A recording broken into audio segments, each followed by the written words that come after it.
Bonjour et bienvenue, bonjour à vous toutes et à vous tous. Une nouvelle semaine qui s'annonce dans Ousgouard, d'où notre invité cette semaine, Jacques Casamarta. Bonjour. Bonjour. On va dire militant culturel, politique, associatif.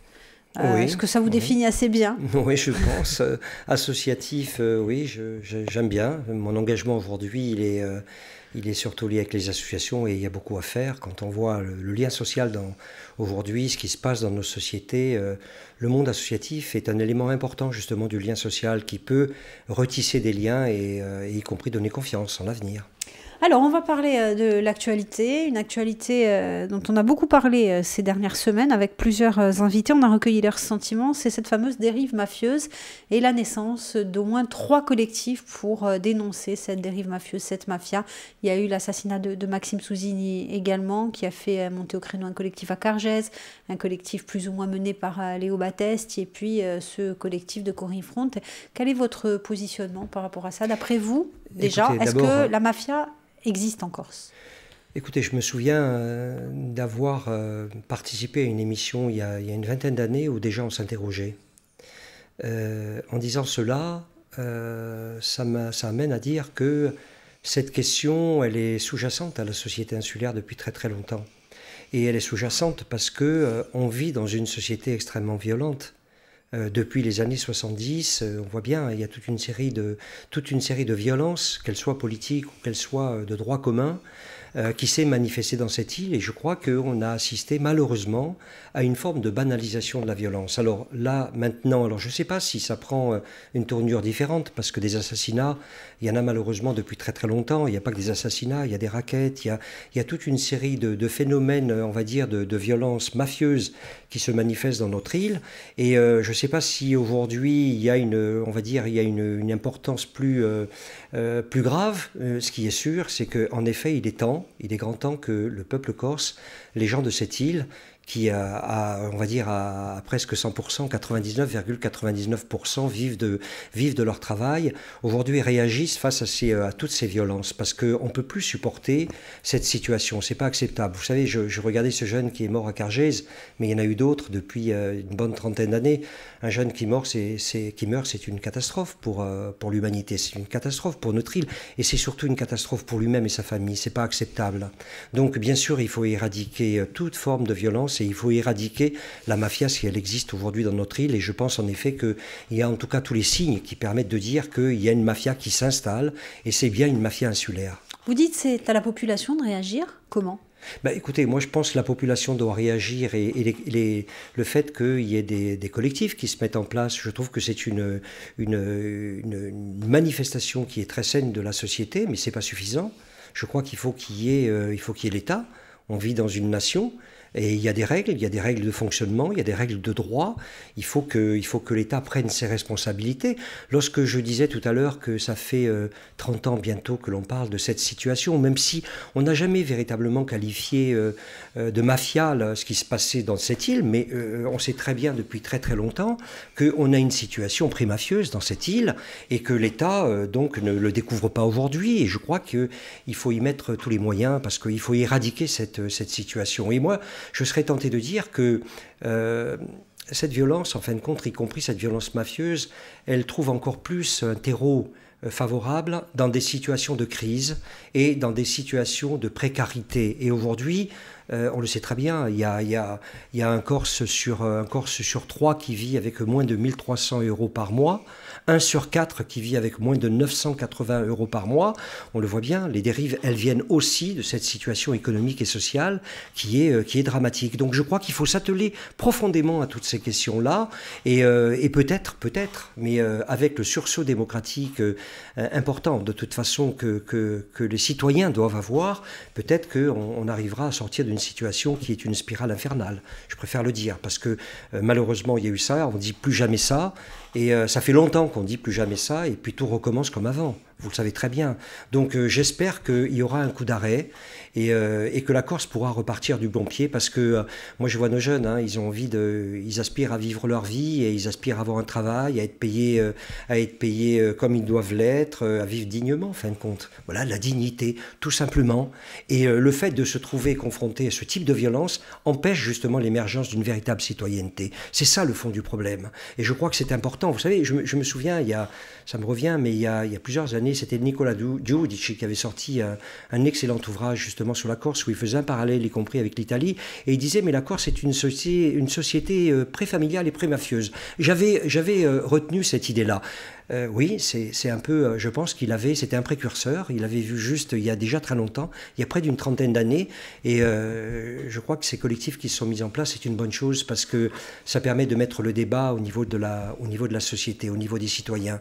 Il y a l'État qui doit faire ce qu'il a à faire, mais nous, on a apporté cette contribution citoyenne qui est aujourd'hui très très importante dans le respect des droits, de tous les droits.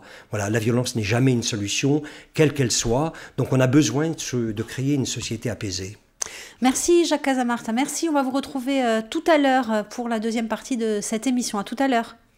Bonjour et bienvenue, nous retrouvons notre invité Jacques Casamarta. Bonjour. Bonjour. On parlait de cette dérive mafieuse, pré-mafieuse en Corse, donc avec l'État qui doit jouer son rôle, y compris, comme l'ont demandé certains collectifs, avec un durcissement des lois. Vous êtes pour ça ? Je pense qu'on a l'arsenal juridique aujourd'hui, il existe. Je ne crois pas qu'on ait besoin de durcir les lois spécifiquement pour la Corse. Et je serais aussi tenté de dire que la Corse n'est pas la seule région de France touchée par ces phénomènes de violence, ces phénomènes mafieux. Je crois que notamment le sud de la France, il y a aussi beaucoup de choses qui se passent. Donc n'y voyons pas ici une spécificité, une caractéristique. Je crois que si l'État doit faire quelque chose, bien entendu, il doit assurer la protection des citoyens, ça me semble essentiel d'une part, et puis il a une autre grande responsabilité, l'État, c'est de permettre à chacun de vivre dignement sur sa terre, et ici on a des jeunes qui sont un peu en déshérence, qui recherchent du travail, vous savez très bien, quand on voit la situation économique et sociale de l'île, je pense qu'on a de quoi être très inquiet. Donc oui, l'État doit prendre ses responsabilités, je pense qu'il y a l'arsenal juridique, économique, social, qui permettrait aujourd'hui à l'État de pouvoir prendre des dispositions, des initiatives fortes en faveur de la Corse, et en particulier, je crois, je le dis, sur ces questions de violence, mais aussi sur la question de l'emploi.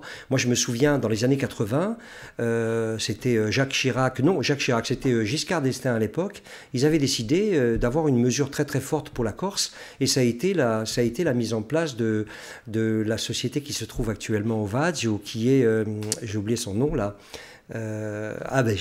Corse Composite, voilà, tout à fait, ce qui a permis à de nombreux jeunes de pouvoir travailler, et je pense que c'est important. On a besoin justement de cette implication aujourd'hui de l'État. Alors la majorité nationaliste à l'Assemblée de Corse dit finalement pour passer à un autre paradigme économique, pour passer à un autre modèle de société économique qui pourrait permettre de sortir de cette précarité, il faut aussi des mesures institutionnelles. Est-ce que pour vous ça doit avancer aussi dans ce sens, ou comme pour le juridique, on a suffisamment d'outils aujourd'hui ? Non, on n'a pas suffisamment d'outils, c'est une bonne chose, mais je crois que mon analyse différencie de celle de l'exécutif nationaliste. Je crois qu'on est confronté dans ce pays, et pas seulement en Corse, à un problème lié aux institutions. En effet, la Ve République a montré justement toutes les limites. Je crois qu'il faut qu'on aille vers une 6e République, qui est une république autogestionnaire, qui permettrait à toutes les régions justement de pouvoir apporter leur propre particularité dans ce centralisme que nous connaissons actuellement. Je pense que c'est très très important. Je ne pense pas qu'il faille y avoir des mesures spécifiques aujourd'hui pour la Corse. Je crois qu'il n'y a pas seulement à retoiletter la Constitution, il y aurait à retravailler une Constitution fondamentalement différente et qui permette justement à des régions comme la Corse, qui ont une forte particularité, on va dire culturelle, de pouvoir et insulaire aussi, de pouvoir vivre un peu en fin de compte dans cette société qui est une société française. Donc, pour vous, il faut carrément revoir la copie. Oui, il faut, mais on l'avait déjà proposé aux élections législatives, lorsqu'on a été candidat ici en Corse. On s'était dit que la solution pour la Corse, elle était justement de retravailler, de sortir de cette Ve République et de rentrer dans une 6e, mais une 6e République qui serait respectueuse justement des différentes identités qui composent la nation française. Et ça, c'est important. Et en même temps, vous le savez très bien, aujourd'hui, il y a une autre dimension qui a une place importante dans notre vie de tous les jours, c'est la dimension européenne. On voit bien ce qui se passe actuellement sur les agriculteurs, puisque c'est bien la dimension européenne qui impose un changement, alors qu'on devait aller jusqu'à 2022 notamment pour les agriculteurs sur les surfaces, comme on l'a dit ces jours-ci. On voit bien comment l'Europe, justement, impose des paramètres fondamentalement différents. Donc, oui, on doit aller vers une 6e République. Oui, on doit aussi revenir sur la conception actuellement de l'Europe, parce que ce n'est pas une Europe qui favorise les peuples, mais c'est une Europe qui favorise, on va dire, la finance, la circulation de l'argent, qui favorise le capitalisme, qui favorise toutes les lois les plus libertaires et libérales. Donc oui, il y a à travailler sur 2 aspects, l'aspect national avec la Constitution et l'aspect européen, parce que l'Europe telle qu'elle est aujourd'hui, c'est pas une Europe qui peut nous permettre demain d'avancer vers une société, comme le disait, une société apaisée. Je crois que c'est très important aujourd'hui de voir cela. Et c'est pas seulement valable pour nous, hein. Quand on voit ce qui se passe aujourd'hui dans le monde, je crois qu'on a vraiment besoin que les citoyens y donnent leurs sentiments. On a besoin que les citoyens pèsent justement dans ce sens-là. Et c'est possible. Aujourd'hui, il y a un débat, y compris sur la question de la 5e République. Merci Jacques Casamarta, merci. On va vous retrouver demain. Lundi au vendredi.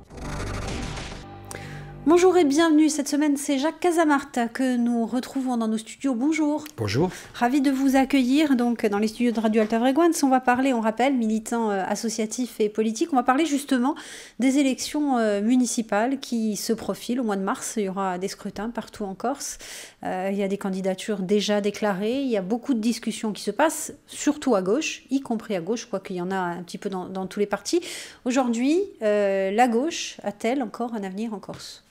Écoutez, la gauche a vraiment un avenir, parce qu'on ne peut pas continuer comme ça. Je pense qu'on a besoin aujourd'hui d'avoir une véritable politique qui va porter l'émancipation des gens. On n'en est pas là. Ça fait longtemps qu'on se bat dans cette gauche. Mais quand on dit gauche, il y a gauche et gauche.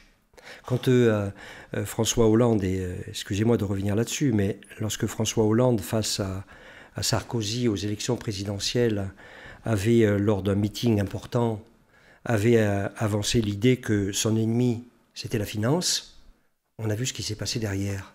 Il a recréé, en disant « mon ennemi, c'est la finance », il a recréé à ce moment-là un espoir à gauche face à la politique de Sarkozy, qui était une politique de privatisation, une politique qui en fin de compte, est toujours faite pour les mêmes, ceux qui en ont le plus dans la société. Il avait recréé cet espoir-là. On a vu ce que ça a donné derrière.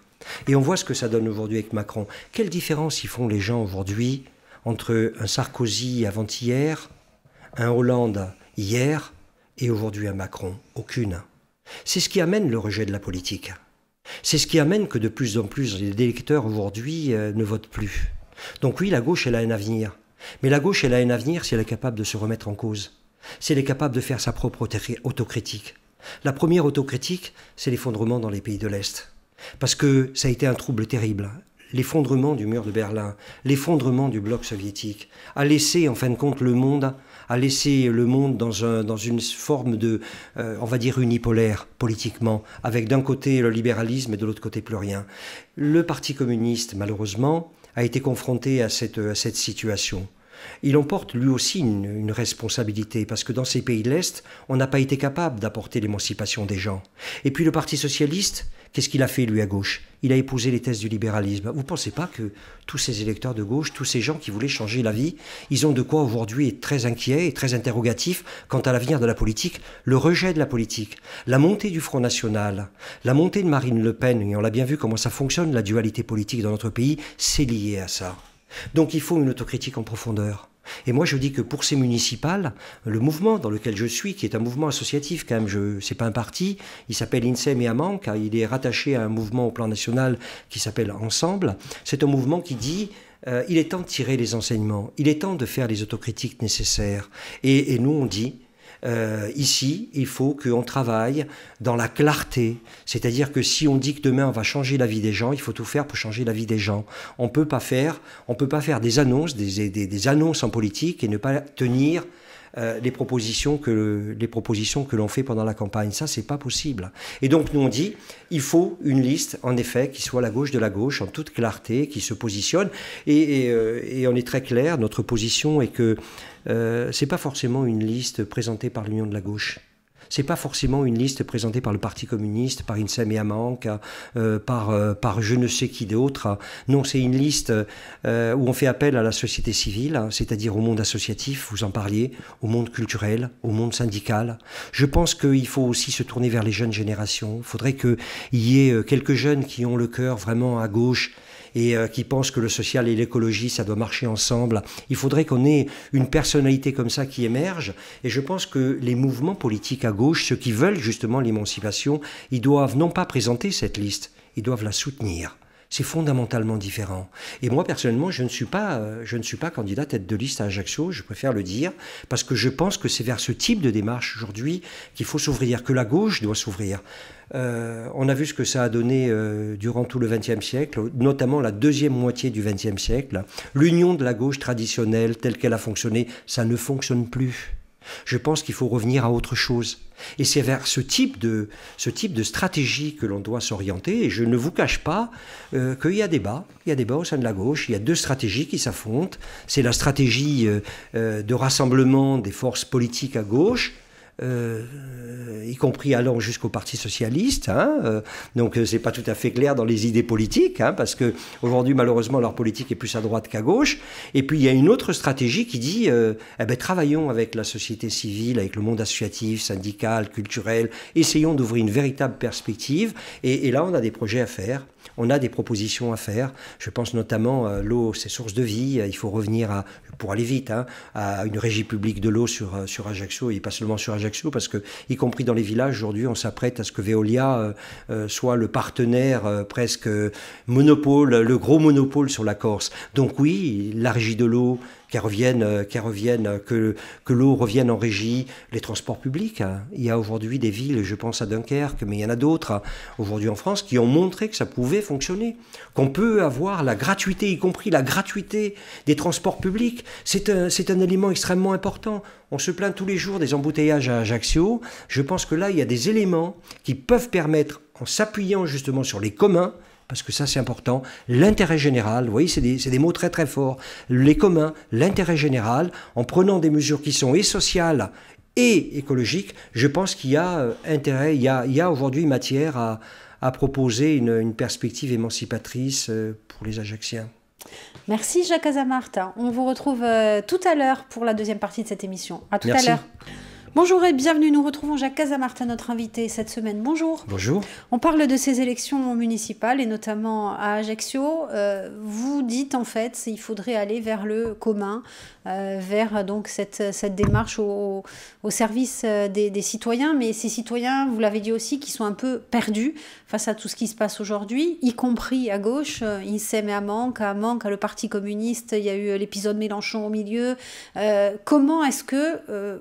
Pourquoi, aujourd'hui, ces électeurs-là pourraient faire confiance à cette nouvelle liste de gauche qui pourrait se présenter au municipal ?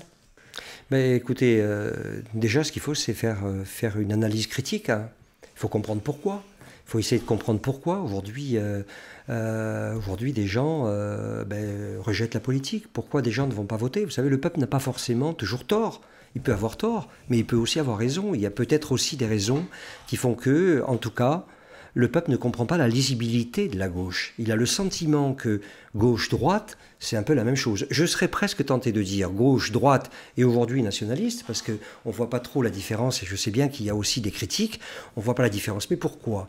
Parce que fondamentalement... C'est le discours du Front National, pratiquement. Pardon ? C'est le discours du Front National, ni gauche, ni droite, ni... Non, moi je dis que gauche-droite, il y a une différence en politique. Et je dis que les électeurs ne voient pas la différence. C'est pas pareil. Et je pense qu'il faut, c'est pour ça que je dis qu'il faut qu'on aille à une véritable autocritique, une autocritique en profondeur, parce que la politique de droite n'est pas la politique de gauche. Malheureusement, elle s'est confondue. Et quand je parlais tout à l'heure, quand je parlais l'autre jour de François Hollande avec mon ennemi, c'est la finance, on a bien vu ce que ça a donné derrière. Donc je pense que fondamentalement, il faut en effet une politique qui va dans le sens des communs, et vous l'avez bien dit tout à l'heure, une politique qui va dans le sens de l'intérêt général. Et là, il y a des perspectives. Alors bien sûr, c'est pas ce que je dis, ça dépasse le cadre de très loin des élections municipales. Sauf que, pour les élections municipales, vous savez, les gens, c'est comme pour les élections nationales. Quand ils perdent la confiance, en quelque chose, ils la perdent pour de bon. C'est ce qui explique qu'il y a un électeur sur deux, un peu plus d'un électeur sur deux, qui aujourd'hui ne vote pas. Aux dernières élections territoriales, c'est pratiquement un électeur sur deux qui n'a pas voté. Donc vous voyez un peu, c'est la moitié des citoyens qui vivent en Corse. Donc c'est énorme. Il faut reconquérir cela. Pour reconquérir cela, il faut un discours de gauche. Vous voyez, et un discours de gauche, ça se porte sur des projets. Je parlais des projets sur les transports, parce que bon, c'est l'actualité aujourd'hui, notamment avec les embouteillages. Mais on pourrait parler de manière plus large sur les questions de l'environnement. On pourrait parler de la question de l'eau, de la question du logement. Vous savez très bien qu'il y a un déficit énorme en Corse, pas seulement sur Ajaccio. Sur Ajaccio, plus que sur Bastia, mais un déficit énorme en logements sociaux. On est très très loin. Nous sommes la dernière région de France avec un pourcentage de logements sociaux. Et on sait très bien qu'il y a toute une série de gens qui aujourd'hui n'arrivent pas à se loger. Donc il y a en effet des politiques à mettre en œuvre et la gauche, elle peut porter une dimension politique fondamentalement différente. Voilà, moi ça me semble essentiel. Merci Jacques Casamarta, merci. On va vous retrouver demain pour parler d'un nouveau thème d'actualité. À demain. Merci. Bonjour et bienvenue, bonjour à vous toutes et à vous tous. Jacques Casamarta est notre invité cette semaine, bonjour. Bonjour. Militant associatif et politique, on va parler d'un sujet important également, c'est la violence faite aux femmes, les féminicides. Beaucoup trop, en Corse comme ailleurs, et c'est vrai que la Corse n'a pas été épargnée ces derniers mois, ces dernières années. Non, vous parlez, c'est un sujet très très important, et vraiment il me tient à cœur parce que... Quand on voit que rien que pour l'ensemble du territoire national, sur la France, il y a eu 124, j'ai vu le chiffre hier soir, 124 femmes qui ont été assassinées, assassinées par leur conjoint ou leur compagnon. C'est un chiffre qui traduit la gravité de la situation dans laquelle nous sommes. Mais je crois que ça vient de loin en fin de compte, et... les femmes ont tout à fait raison de se prendre en charge aujourd'hui, et j'ai vu qu'il y a toute une série d'associations aujourd'hui féministes qui montent au créneau. C'est presque quotidien, avec des rassemblements, des prises de parole. Je pense que c'est très important, mais ça vient de loin. C'est pas aujourd'hui on en parle, cette année on en parle, mais le chiffre de cette année n'est pas forcément plus alarmant malheureusement que le chiffre de l'an dernier. Ça vient de loin. Et je crois que ça vient du fait que, c'est une analyse tout à fait personnelle, c'est qu'on vit dans une société où l'homme est quand même en situation de prédominance. Déjà, l'État, la société ne donne pas son juste droit aux femmes, puisque les femmes, elles sont bien souvent... Elles font exactement le même travail qu'un homme dans beaucoup d'entreprises, de grandes entreprises, mais le salaire est inférieur, vous le savez très bien. C'est déjà une discrimination qui n'est pas acceptable au XXIe siècle. Et c'est pour ça que, pour moi, le XXIe siècle, j'espère que ça sera le siècle de la libération, véritablement de la femme. Et que l'égalité dont on parle, homme-femme, est quelque chose qui va prendre consistance dans la société. Ce n'est pas le cas aujourd'hui. Tout ce qui se passe actuellement, en particulier les féminicides dont on parle, viennent en grande partie du fait que culturellement, on a éduqué, y compris nos enfants, et ça remonte peut-être loin dans l'histoire, on les a éduqués avec l'idée que l'homme, il est supérieur à la femme, et voilà, c'est lui qui doit assurer. Et je pense qu'en fin de compte, les mentalités, on a affaire à des mentalités, on va dire, autoritaires, et des mentalités rétrogrades vis-à-vis de la femme. Et ça, c'est pas acceptable. Et ici en Corse... parce que nous sommes une société méditerranéenne, je veux dire, elle est aussi marquée pas seulement par sa propre identité, on va dire insulaire, par sa propre culture, elle est aussi marquée par cette identité de la Méditerranée, et dans cette Méditerranée, justement, il y a beaucoup de cas où on voit bien qu'il y a des comportements d'hommes qui sont plus que condamnables vis-à-vis des femmes, rétrogrades, des mentalités réactionnaires en fin de compte. Et on parlait tout à l'heure l'autre jour des biens communs et tout. Je pense que ça aussi, c'est une bataille qui, comme l'environnement et d'autres grandes batailles, c'est une bataille qui n'est pas menée à son terme et qui j'espère va voir le jour. Vous savez, juste une anecdote parce que elle me semble importante.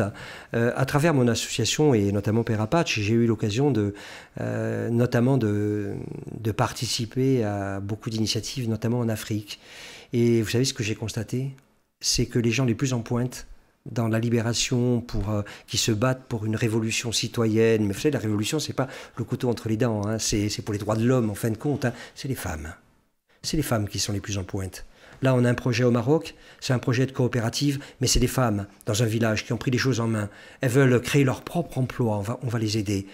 Quand j'étais en Algérie, il y a déjà une bonne quinzaine ou une vingtaine d'années, c'était des femmes, avec le mouvement des femmes démocrates. Et je me souviens d'une phrase d'une Algérienne qui s'appelait Zazie Sadou, qui avait dit, lorsque j'étais avec elle au Palais des Congrès à Alger, elle avait organisé justement une manifestation contre l'islamisme, elle avait dit en Algérie, les hommes, c'est les femmes.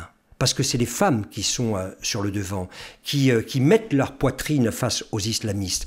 Et ce qui se passe actuellement au Kurdistan, ce qui se passe actuellement en Syrie avec ces femmes qui tombent tous les jours, quel courage! Et je dis que c'est très très important et c'est un combat, c'est encore un combat du 21e siècle, mais je pense que le 21e siècle, je pense que les femmes vont gagner ce combat. Merci Jacques Casamart, on vous retrouve tout à l'heure, merci. Merci. Bonjour et bienvenue, nous retrouvons Jacques Casamart, notre invité, bonjour. Bonjour. Militant culturel, militant associatif et militant politique, on parlait de cette violence faite aux femmes. Le gouvernement, face à cette violence, propose un Grenelle. Oui, un Grenelle, on propose souvent des Grenelles, mais malheureusement, c'est pas suffisant, je pense qu'il faut des actes forts. L'acte fort, à mon avis, le plus important, ça serait de décréter véritablement l'égalité. Et quand on dit l'égalité, c'est déjà l'égalité dans les salaires. Parce que ça me semble être une discrimination qui n'est pas acceptable à l'égard des femmes. Et puis aujourd'hui, bien sûr, parce que les femmes, elles ont mis sur le devant de la scène tous ces assassinats, malheureusement, de femmes, hein, par leurs compagnons ou leur conjoint ou leur époux. Mais l'État le sait, c'est pas aujourd'hui, ça existe depuis très très longtemps. Je crois qu'il y a en effet des vraies mesures incitatives à prendre, d'abord au niveau des droits. Il faut envoyer un autre signal. Il faut envoyer un autre signal. Ben oui, il faudrait déjà envoyer un signal qui est un signal lié aux droits humains. C'est-à-dire que et les droits humains, c'est avant tout l'égalité. L'égalité, c'est-à-dire l'égalité, le partage, l'égalité dans ne serait-ce que le salaire, à travail égal, salaire égal. Vous voyez, ça me semble, c'était une vieille revendication des femmes en 1940-1945. Au lendemain de la guerre, vous savez qu'elles ont obtenu le droit de vote, hein, mais c'était déjà une revendication. Et regardez, 70 ans après, on n'y est pas encore. Donc oui, le gouvernement, plutôt que de faire un Grenelle, il devrait déjà décréter l'égalité de ce point de vue, parce que vous le savez très bien, hein, les salaires sont inférieurs, mais il y a des emplois sur lesquels les femmes n'ont pas aussi accès. Il y a beaucoup plus d'hommes que de femmes. Donc il y a là tout un travail que là l'État peut faire sans attendre le Grenelle. Voilà, ils peuvent commencer à travailler sérieusement dans ce domaine-là. C'est une question d'éducation aussi dès le plus jeune âge. On a rencontré des associations qui s'occupent justement de ces femmes victimes de violences et qui disent en fait il faut commencer très jeune, y compris à l'école, à poser un autre regard entre les filles et les garçons. Tout à fait, c'est lié à l'éducation, hein. Je crois que quand on parle des mentalités rétrogrades ou retardataires vis-à-vis de la femme, c'est lié à l'éducation. Moi, je le vois bien. Et aujourd'hui, malheureusement, on a une éducation qui... avant, il y avait le service civique, où au moins on apprenait des petites bases de vie en commun, de vivre ensemble. Aujourd'hui, c'est même plus le cas. C'est-à-dire qu'on est confronté à de vrais problèmes. Et en plus, vous voyez bien avec... de grands enjeux aussi dans la société. Je pense au voile, le foulard. Il y a toutes ces questions-là, des questions religieuses qui prennent le pas sur les questions, on va dire, plus citoyennes dans une société. On est confronté à une multitude de questions où on n'a pas forcément les réponses adaptées. Donc l'éducation, c'est quelque chose de central, en effet.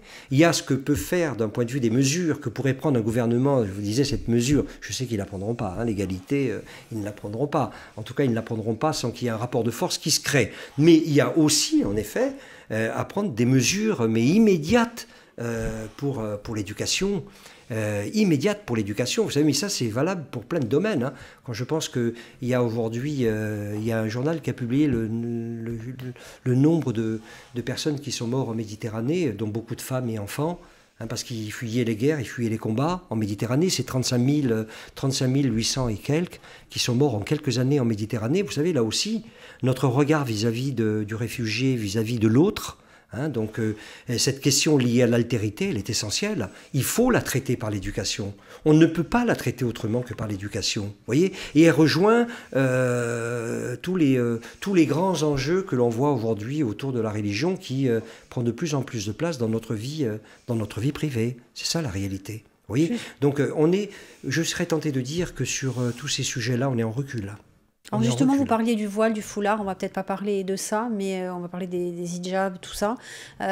Sur cette éducation-là, il faut éduquer qui? Pourquoi faire? Parce que là, le droit des femmes, il est aussi souvent bafoué. Bah oui, le droit des femmes est bafoué. Écoutez, il suffit par les hommes qui leur imposent de porter... Mais bien sûr, par les hommes qui leur imposent. Et vous savez, moi, j'ai beaucoup d'amis femmes dans le Maghreb, hein, et je me souviens de nombreuses discussions qu'on a fait, mais elles disent, mais il y a 20 ans, on n'avait pas le foulard.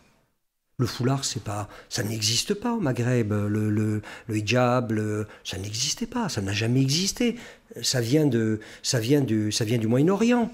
Ça a été imposé, et c'est la religion. C'est-à-dire qu'il y a un recul de civilisation que l'on voit maintenant de plus en plus, qui est très très important. Il n'y a pas que les guerres qu'on a partout, dont on porte une très grande responsabilité avec des organismes comme l'OTAN. Hein. Je veux dire, on a bombardé, on n'a pas arrêté de bombarder depuis l'effondrement d'ailleurs du mur de Berlin. Tiens, c'est assez marrant, mais depuis qu'on est rentré dans un monde unipolaire où le libéralisme, il a tous les instruments pour gérer le monde. Je pense à la Banque mondiale, au Fonds monétaire international, à l'Organisation mondiale du commerce. Depuis, on a des guerres partout sur la planète. Depuis, l'OTAN qui n'intervenait pratiquement pas avant, l'OTAN est sur le devant de la scène partout.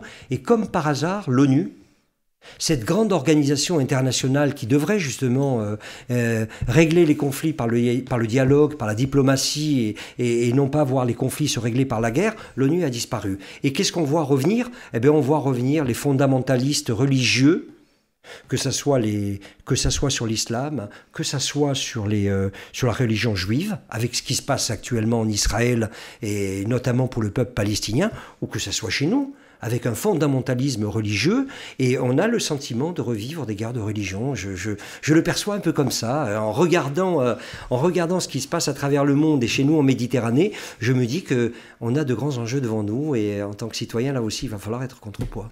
Merci Jacques Casamart, merci beaucoup, à demain. Merci.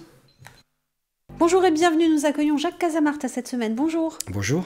Militant politique, militant associatif également, on va parler d'un sujet qui vous tient véritablement à cœur, c'est le sujet de la précarité. Il y a eu dernièrement la fête de la solidarité qui s'est déroulée à l'initiative de la Clé. Cette précarité, comme le dit François Pernin, le président de la Clé, qui est plus présente que jamais aujourd'hui et bien au-delà même de ce que l'on peut penser ou de ce que les statistiques peuvent nous révéler. Oui, bien au-delà, vous avez tout à fait raison. Et vous savez, j'ai été candidat aux élections territoriales et je serais tenté de dire que c'était mon cheval de bataille. J'ai mené une campagne sur le thème justement de cette précarité en essayant d'avancer quelques propositions qui auraient pu permettre à certaines personnes de vivre mieux.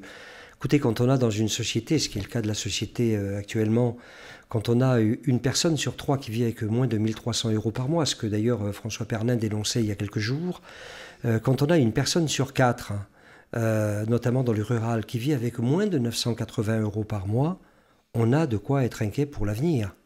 On ne peut pas ne pas se préoccuper de cette situation-là. Et cette situation, c'est pas une situation qui nous est tombée dessus comme ça, comme par le Saint-Esprit, du soir au lendemain. Non, c'est une situation qui s'est construite peu à peu. Et donc, il y a des mesures qu'il faut aujourd'hui prendre. Les politiques qui sont faites au plan national et européen, je préfère le dire, ne sont pas des politiques qui permettent de réguler justement ces situations de détresse terrible, ces drames humains que l'on vit et qui bien souvent se terminent par des suicides. On n'en parle pas souvent, mais c'est malheureusement fréquent aujourd'hui dans la société. Des gens qui sont à la rue, qui dorment dans les voitures. On n'était pas touchés il y a encore une dizaine ou une quinzaine d'années encore, c'est le cas aujourd'hui. Dans leur propre village, il y a des gens qui n'arrivent plus à joindre les deux bouts. Mais je pense que c'est quelque chose qu'il faut prendre vraiment à bras-le-corps. Et comme je disais, ça a été mon thème de campagne pendant la question des territoriales. Et j'ai eu le sentiment de ne pas avoir été entendu par rapport à ce thème. Alors probablement que les arguments n'étaient pas suffisamment forts. Mais aujourd'hui, je suis tenté de dire que la précarité est à la marge de la politique quand même. La précarité qui est entrée dans l'enceinte politique avec ce plan précarité de la collectivité de Corse. Aujourd'hui, qu'est-ce que vous en pensez? Comment vous le percevez, ce plan précarité qui avait été voté à la quasi-unanimité, sauf les élus communistes? Oui, sauf les élus communistes. Si vous préférez, moi, je pense qu'un plan précarité, déjà, le fait que l'on parle de la précarité, c'est déjà un aspect positif. Parce que même si on ne peut pas être d'accord sur tout, il y a quand même des mesures qui permettent à un moment donné, en tout cas je l'espère, à certaines personnes de se retrouver dans une situation, on va dire, plus confortable. Mais ce n'est pas suffisant. Je pense qu'il faut aller beaucoup plus loin. Ce qui se passe actuellement ici, où on voit pousser vous voyez, on voit pousser des immeubles un peu partout, notamment sur Ajaccio, c'est pas pour autant, que les gens vivent mieux. Je pense qu'il y a incontestablement, il y a des choses à changer en profondeur dans la société, et il faut revenir au droit. On a besoin de plus de droits. Écoutez, regardez. La précarité, mais c'est le droit à la santé qui n'est plus assuré. Quand vous voyez l'état de notre hôpital ici, ou l'état de l'hôpital à Bastia, je pense à Muriel Buisson et d'autres qui se battent ici, ou à Bastia, je veux dire, avec les grèves à répétition qui ont eu lieu ces derniers temps, qui se battent pour qu'on ait une véritable santé. Mais c'est ça, la précarité. On parle de la santé, mais on peut parler à tous les niveaux, dans tous les secteurs. Tous les secteurs, aujourd'hui, les clignotants sont au rouge. C'est ça, la précarité. C'est pas seulement de faire le constat, c'est de s'apercevoir que les politiques qui ont été mises en place depuis une vingtaine d'années sont en échec. C'est ça la réalité. Donc il faut changer de braquet, il faut essayer de repartir différemment, et il faut revenir, parce qu'on a besoin d'avoir les droits à la santé, les droits à l'éducation, les droits à la culture, le droit au logement.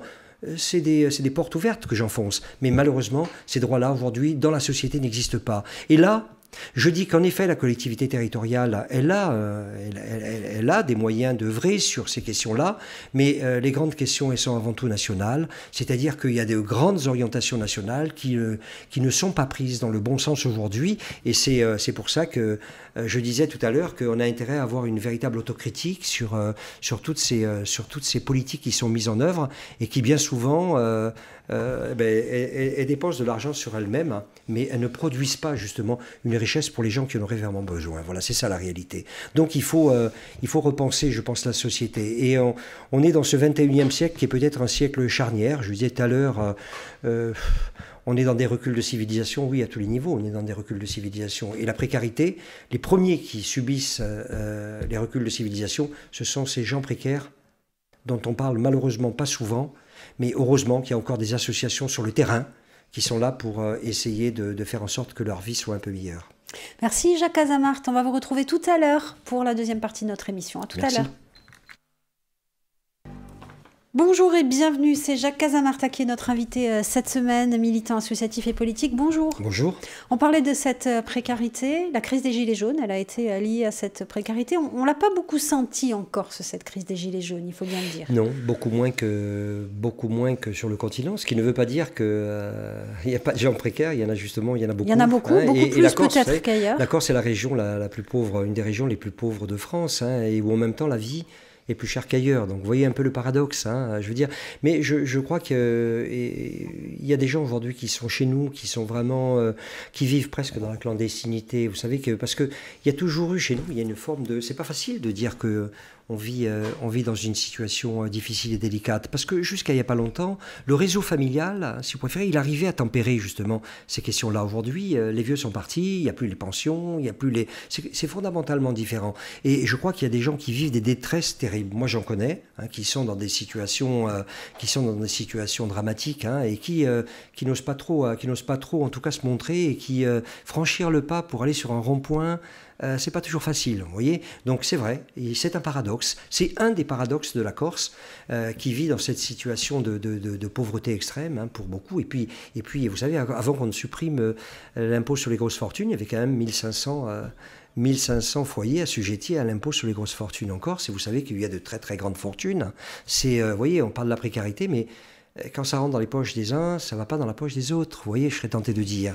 Et donc, il faut trouver un juste milieu. Et aujourd'hui, on essaie de nous culpabiliser en tant que citoyens. La France aurait une grande dette. Mais vous savez, la France, elle a une grande dette, mais elle a toujours eu une dette. Mais l'Allemagne a une dette. L'Italie a une dette, l'Espagne a une dette, tous les pays au monde ont une dette. Mais c'est qui le créancier? Posons-nous la question.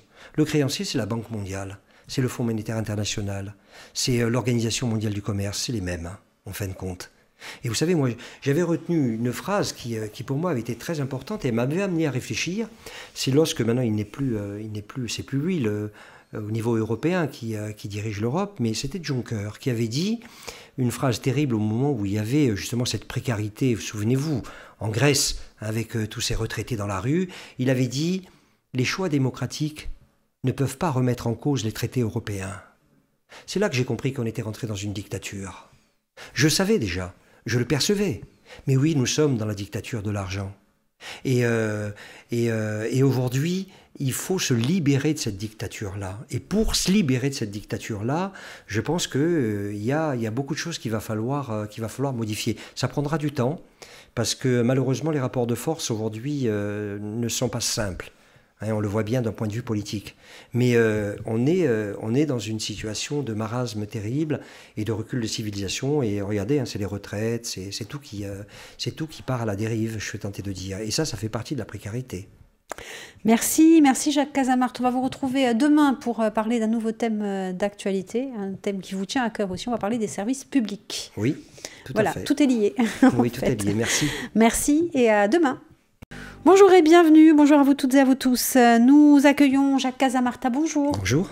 Militant politique, militant associatif aussi. On va parler d'un thème dont on a beaucoup parlé aussi ces dernières semaines encore, ce sont les services publics. On a entendu beaucoup de montées au créneau, notamment pour défendre ces services publics en milieu rural. Pour vous, c'est la base de tout ?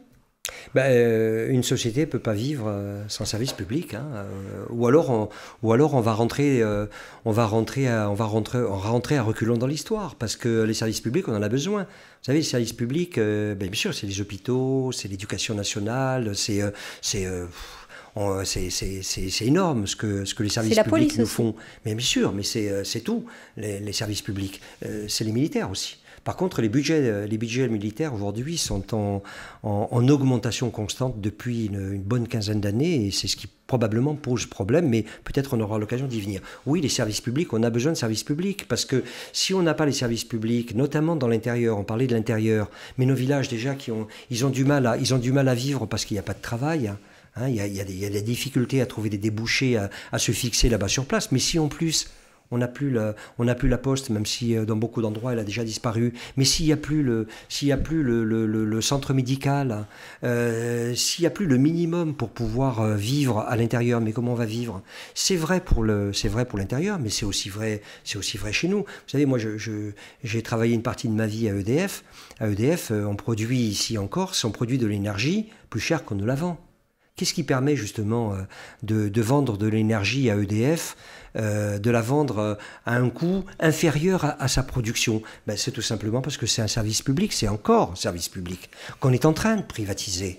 Et parce qu'il y a encore une péréquation nationale, c'est-à-dire qu'il y a une solidarité nationale qui fonctionne. C'est ça les services publics. Service public, c'est la solidarité, avant tout, la solidarité nationale. Et on a besoin plus que jamais.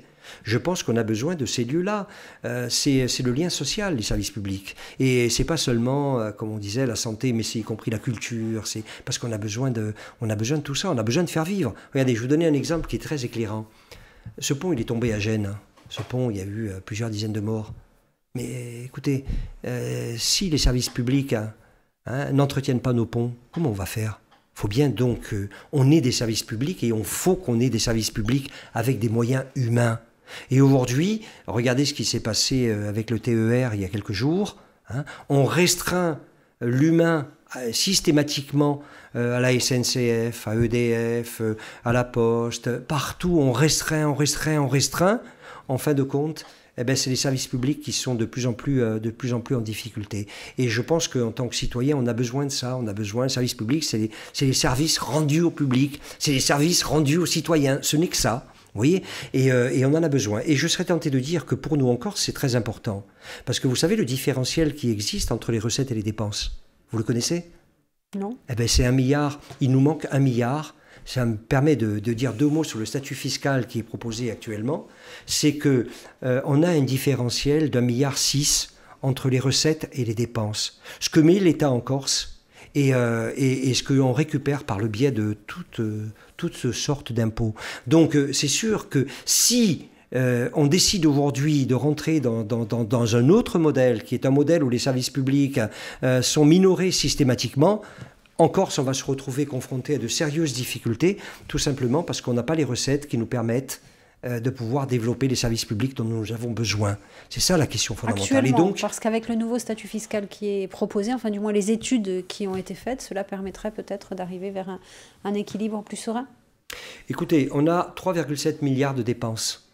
Voyez, et on est sur quelque chose comme, j'ai le chiffre, 2 milliards 161 millions que l'on collecte. Donc vous voyez, on est loin.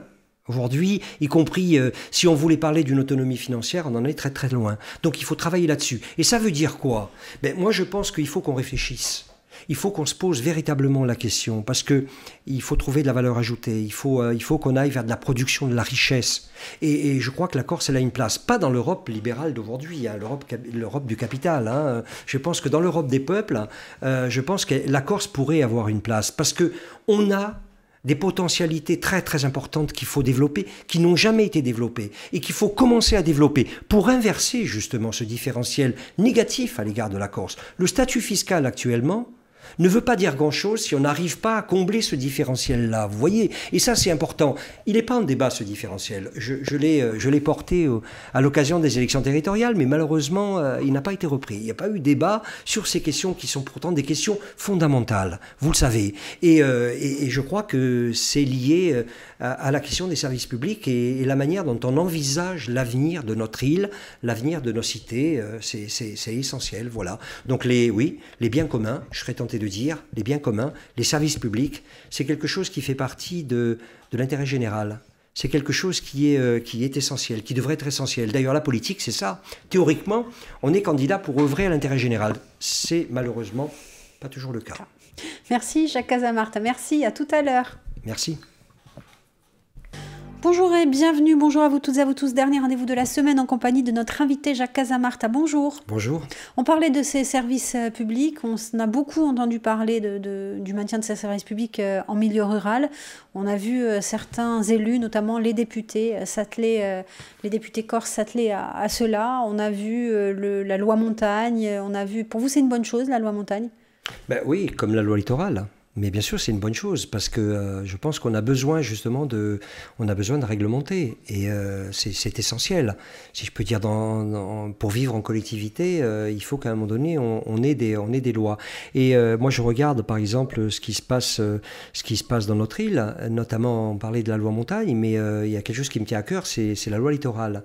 Et quand je vois par exemple le travail remarquable qu'a fait le Conservatoire du littoral sur nos côtes. Parce que, vous voyez, on parlait tout à l'heure d'un sujet terrible, le sujet de violence et de mafiosisation de la société, mais le fait qu'on ait des organismes et qu'on ait pu légiférer et qu'en tel ou tel endroit, on permette justement à ce que les terres soient préservées, qu'elles soient achetées notamment par un organisme comme le Conservatoire du littoral, les trois quarts du temps très très bien géré d'ailleurs, parce que quand on voit ce qui s'est passé par exemple tout dernièrement à Omigne ou un peu plus loin la tour de Caporos, ou avec ce travail remarquable, remonter des murets, organiser des sentiers avec des escaliers avant d'arriver à la tour de Caporos. Il y a un travail remarquable qui est fait. Donc oui, on a besoin justement de grands d'organismes comme ça qui gèrent l'espace, qui gèrent le territoire.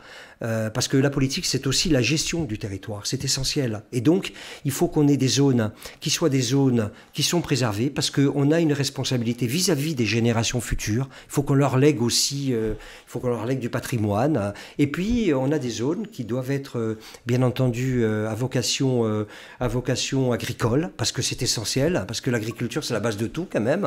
C'est grâce aux cultures qu'on mange. Et donc, il faut qu'en effet, là aussi, on puisse avoir des lois, et puis des zones qui sont des zones à urbaniser, parce qu'il faut vivre, il faut vivre en société, et donc oui, c'est très important, le fait qu'on puisse avoir une gestion du territoire. Et le PADUC, c'était un peu l'occasion justement de gérer tout ça, même si on le voit bien aujourd'hui avec toutes les turbulences que subit la Corse, c'est pas toujours évident. Donc pour vous, il y a gestion, préservation, ça a toujours été la dualité en fait. Ben oui, la gestion, la préservation, Le l'engagement. développement. Il faut, oui, je pense que nous, on a aujourd'hui, alors, j'allais dire, hein, c'est un vœu qui, malheureusement, quand on voit la situation, c'est pas évident. Mais oui, on aurait à se projeter sur comment va être la Corse en 2050 aujourd'hui. Et je crois que la Corse en 2050, ça va probablement être, je me mets à rêver, mais une Corse peut-être avec 500 000 habitants qui va se développer, parce qu'on voit que c'est une des régions de France aujourd'hui où il y a le plus d'apports. Fort coefficient attractif. Oui, fort coefficient attractif, mais je dirais que c'est pas suffisant parce qu'on ne peut pas avoir que des retraités qui viennent ici parce qu'on a le soleil. Ça veut dire qu'il faut créer des unités de production à forte valeur ajoutée. C'est pour ça qu'on parlait tout à l'heure de la zone du Vadzio. Là, c'est important qu'on puisse, y compris avoir des jeunes qui sont installés comme ingénieurs dans notre région, qu'il puisse y avoir vraiment des emplois à forte valeur ajoutée. Donc ça, c'est de la politique. Ça se définit en amont. Et c'est vers ce type de réflexion sur le futur qu'on doit s'engager aujourd'hui, dès aujourd'hui, parce qu'on est en train de construire aujourd'hui, on est en train de construire la Corse de 2050, c'est-à-dire la Corse pour nos enfants et nos petits-enfants.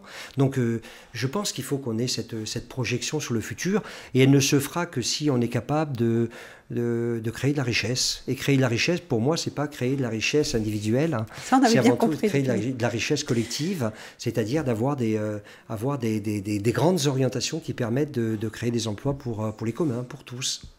Merci Jacques Casamarta, merci d'avoir passé cette semaine en notre compagnie. On vous retrouvera très vraisemblablement dans le débat pour les municipales, même si on a bien compris que vous ne serez pas candidat à Ajaccio.